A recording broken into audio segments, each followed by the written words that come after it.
Eto na, dumating na tayo sa time na pinangako ko sa'yo na iharap kita sa altar para makasalan. Naalala ko lang din kung paano tayo nagsimula, paano kita nakilala. Naalala ko, since same school tayo, nakikita kita dati sa Iris, sa may hallway. Pero wala pang something noon. Sa school kami nagkakilala actually. Minsan nakakalaro ko siya ng table tennis. Dati kuya, ngayon di ba natawag. Lagi na nakikita lang kami sa mata-mata sa school. Actually, nakakurious siya sa akin. Kasi suplada ko daw. Sabi ko, ba't naman kita papansinin? Kasi hindi man tayo ganun ka-close. So, nakurious siya. Hanggang sa umabot sa point na may work na ako. Tapos yun, nagkakilala tayo. And then, may kakaibang naramdaman ako. Sabi ko, parang ito na. Ang time na yon, tinuloy ko yung panliligaw. Hanggang sa yon, sinagot mo naman ako. Yun, ngayon, 8 years na tayo. 8 years na nagmamahalan. And ito na. Sabi ko sa'yo, mahal, thank you kasi minahal mo ako kung sino ako, tanggap mo ko kung sino ako. Thank you kasi binigay mo kung anong deserve ko. Maraming salamat sa pagmamahal. Although alam ko medyo natagalan bago dumating yung araw na to, pero nandyan ka palagi para suportahan ako sa lahat ng mga bagay na gusto kong marating sa buhay. Hindi na lang ako mag-isa ng mga ngarap, kundi dalawa na tayo.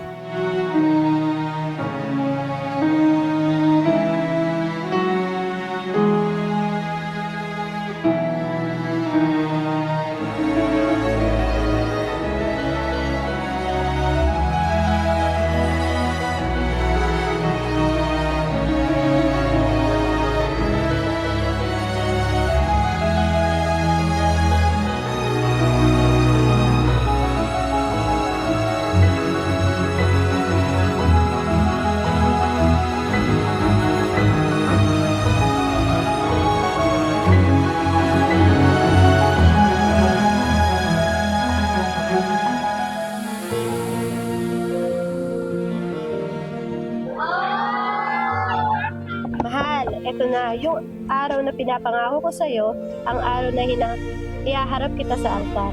Ito yung napili kong gift for you, ay yung tingin kong pinakamagugustuhan mo. Sobrang simple at napakabait mong tao, katangian na pinakagustuhan ko sa'yo. Mahal, maraming salamat sa 8 taon na pag-unawa, paghihintay at pagtitiwala sa akin. Pinapangako kong hindi ako magbabago. Alam kong simula pa lang, ito na walang hanggang pagmamahalan natin. Kagaya ng palagi nating sinasabi, sigat dapat palagi ang sentro ng pagmamahalan. Mahala, antayin kita sa altar.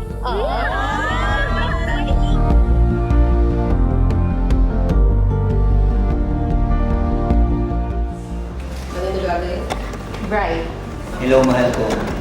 Yung gift ko sa'yo, panigurado, lagi mong maalala na umuwi on time kasi nag-aantay sa'yo yung asawa mo. See you mamaya sa altar, mahal. 2 p.m. Mahal na mahal na mahal. Pwede ka na po isuot? Yes, sir. Pwede, suot na. Gawin mo muna to. Excited ako.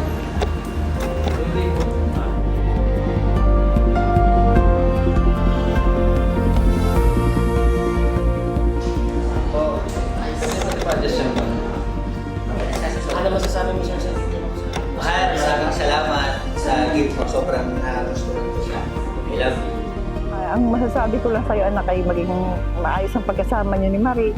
Habaan mo ang pasensya sa bawat isa. At huwag kung may tampuhan man kayo, huwag niyo palilipasin ng isang gabi na hindi kayo nagkakabati. Normal lang yun sa mag-asawa. Sana maging mabuti kang ama higit sa lahat. Maging matatag anuman ang pagsubok sa buhay.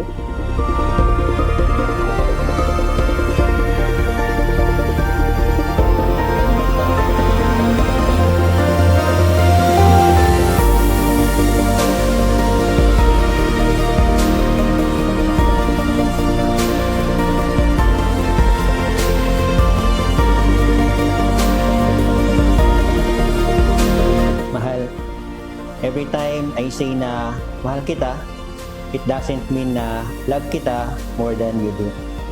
Kahit alam ko naman na at ramdam kong patay na patay ka sa akin. Mas mahal kita sa lahat ng bad days. Mas mahal kita sa lahat ng challenges that we will face together. Mas mahal kita sa lahat ng achievements and happiness na may encounter pa natin and everything in between. I love you and I will always love you for every second of my life.